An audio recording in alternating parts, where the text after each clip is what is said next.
जब मैं उस रात घर पहुंचा तो मेरी पत्नी मेरा इंतजार कर रही थी। उसने हम दोनों के लिए डिनर परोसा। मैंने उसका हाथ पकड़कर कहा, मुझे तुमसे कुछ कहना है।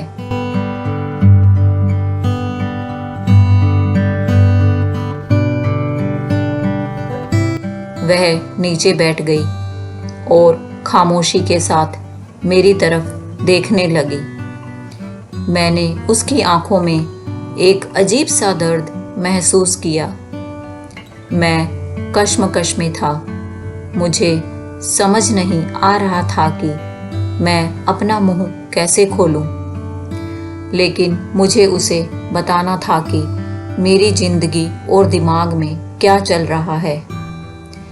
मुझे उसे बताना था कि मुझे तलाक चाहिए।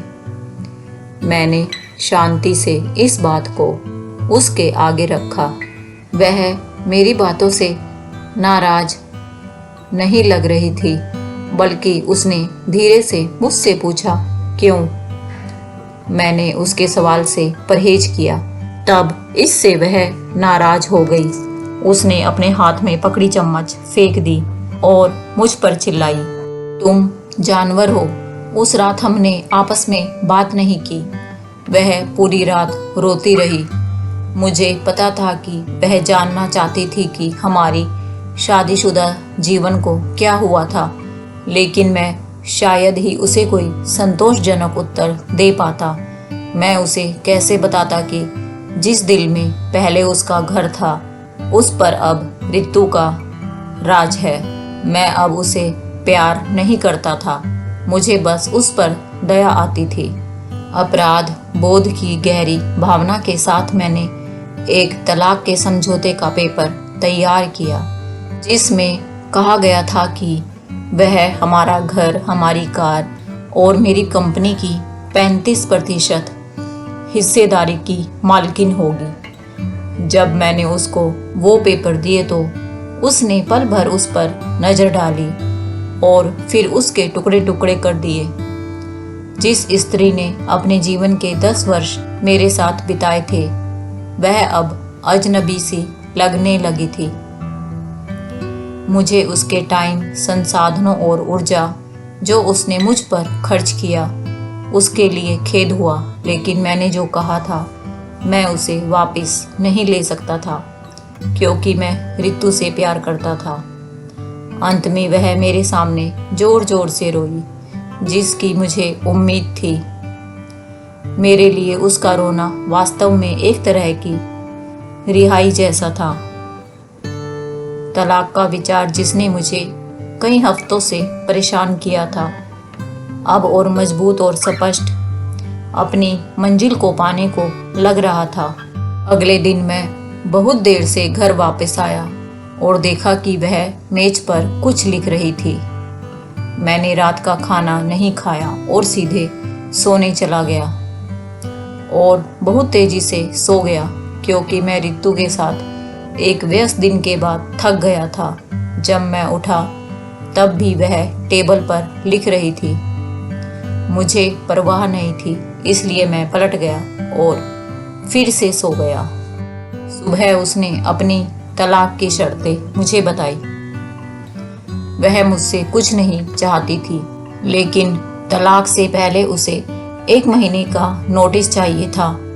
उसने अनुरोध किया कि उस 1 महीने में हम दोनों यथासंभव सामान्य जीवन जीने के लिए संघर्ष करें। इसके लिए उसके कारण सरल थे। हमारे बेटे की 1 महीने में परीक्षा थी और वह हमारी टूटी हुई शादी से उसे मेंटली डिस्टर्ब नहीं करना चाहती थी। यह तो मुझे भी मंजूर था। बेटा तो हम दोनों का था, लेकिन उसके पास एक और शर्त थी। उसने मुझे याद करने के लिए कहा कि कैसे मैं उसे अपनी शादी के दिन दुल्हन के कमरे में ले गया था। उसने रिक्वेस्ट किया कि 1 महीने तक मैं हर दिन उसे अपने बेडरूम के सामने के दरवाजे तक ले जाऊं। मुझे लगा कि वह पागल हो रही है, लेकिन हमारे साथ में बीतने वाले अंतिम दिनों को सहन किया जा सके, और कोई ड्रामा क्रिएट न हो, इसके लिए मैंने उसका अजीब अनुरोध स्वीकार कर लिया। मैंने रितु को अपनी पत्नी की तलाक की शर्तों के बारे में बताया। वह जोर से हंसी और उसे लगा यह सच में पागलपन है। कोई फर्क नहीं पड़ता कि वह कौन सी चालें चलती है, उसे तलाक का सामना करना ही पड़ेगा, उसने तिरस्कार पूर्वक कहा। अगले दिन से 1 महीने का नोटिस पीरियड शुरू हो गया। मेरे तलाक के इरादे को स्पष्ट रूप से व्यक्त किए जाने से पहले से ही मेरी पत्नी और मेरे बीच कोई शारीरिक संपर्क नहीं रह गए थे। इसलिए जब मैंने उसे पहले दिन गोद में उठाया तो हम दोनों को अजीब लगा। हमारे बेटे ने हमारे पीछे ताली बजाई। डैडी ने मम्मी को गोद में लिया है। उसके शब्दों ने मुझ में एक दर्द की भावना जगाई। शयन कक्ष से बैठक कक्ष तक, फिर दरवाजे तक मैं उसे गोद में लेकर 10 मीटर से अधिक चला। उसने आंखें बंद की और धीरे से कहा, हमारे बेटे को तलाक के बारे में मत बताना। मैंने सिर हिलाया, कुछ परेशानी महसूस कर रहा था। मैंने उसे दरवाजे के बाहर नीचे उतार दिया। वह काम पर जाने के लिए बस की प्रतीक्षा करने लगी। मैं ऑफिस के लिए अकेला चला गया। दूसरे दिन हम दोनों ने काफ़ी आसानी से एक्टिंग कर ली। वह मेरे सीने पर झुक गई। मैं उसके ब्लाउज की खुशबू सूंघ सकता था। मुझे एहसास हुआ कि मैंने इस महिला को लंबे समय से ध्यान से नहीं देखा था।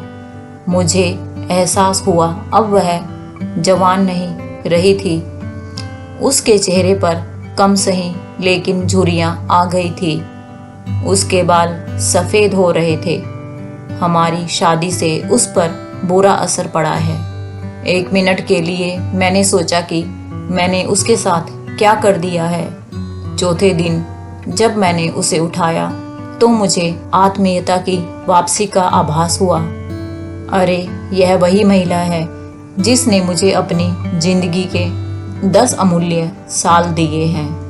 5वें और 6ठे दिन मैंने महसूस किया कि हमारे बीच एक रूपता की भावना फिर से बढ़ रही है। मैंने रितु को इस बारे में नहीं बताया। जैसे जैसे दिन बीतते गए मेरे लिए उसे उठाना आसान होता गया। मैंने सोचा शायद प्रतिदिन की ये कसरत ने मुझे मजबूत बना दिया। एक सुबह वह सोच रही थी कि क्या पहने।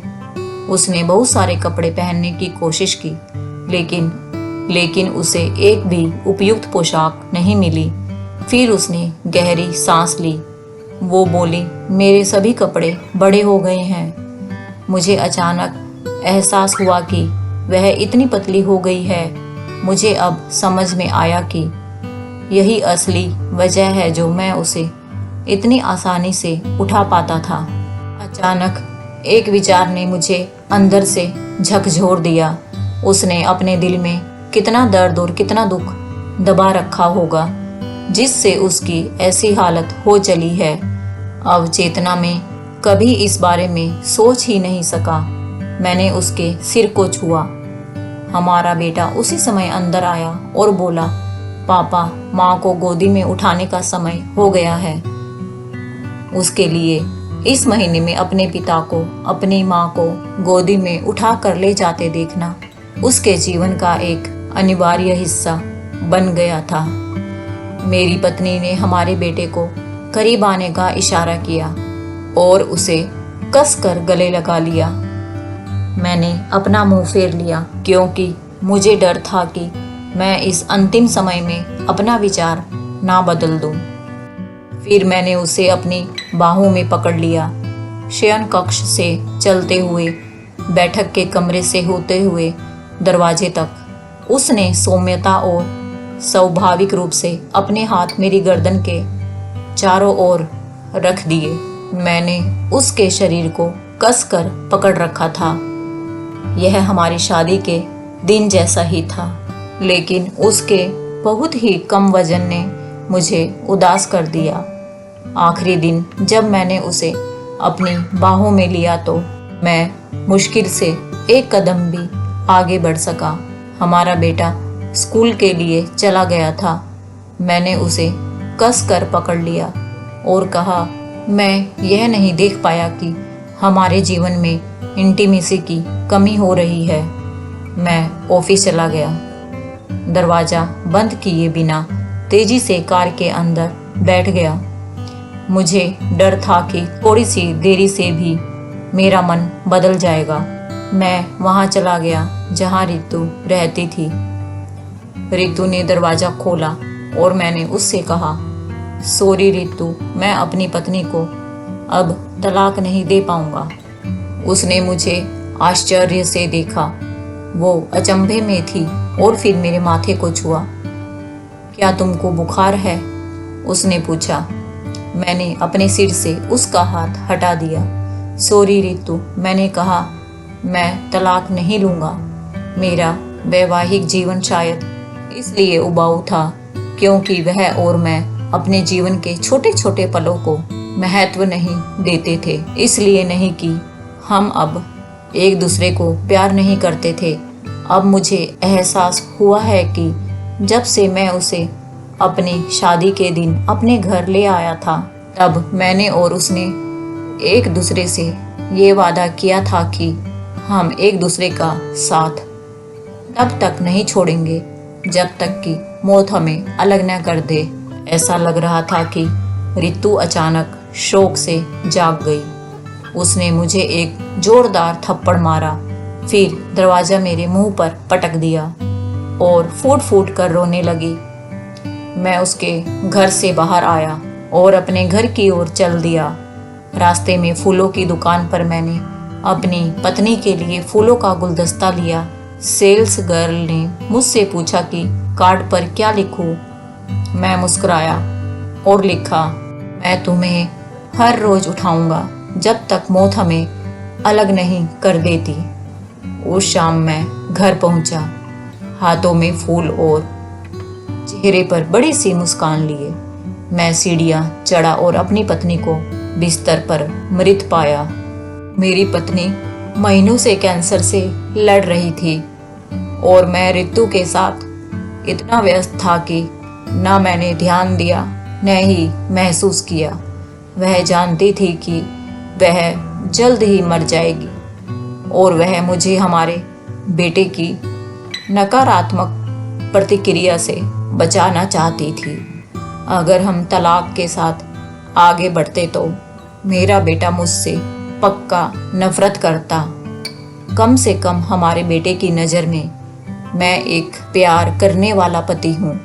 मैंने तो नहीं, लेकिन मेरी पत्नी ने अपना वादा आखिरी दम तक साथ निभाने का पूरी तरह से निभाया।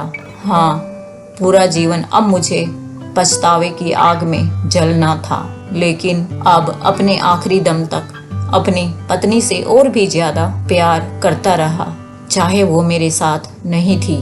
दोस्तों, आपके जीवन के छोटे छोटे पल ही एक रिश्ते में बदलाव वास्तव में मायने रखते हैं। यह हवेली, कार, संपत्ति, बैंक का पैसा नहीं है। ये खुशी के लिए अनुकूल माहौल बनाते हैं, लेकिन अपने आप में खुशी नहीं दे सकते।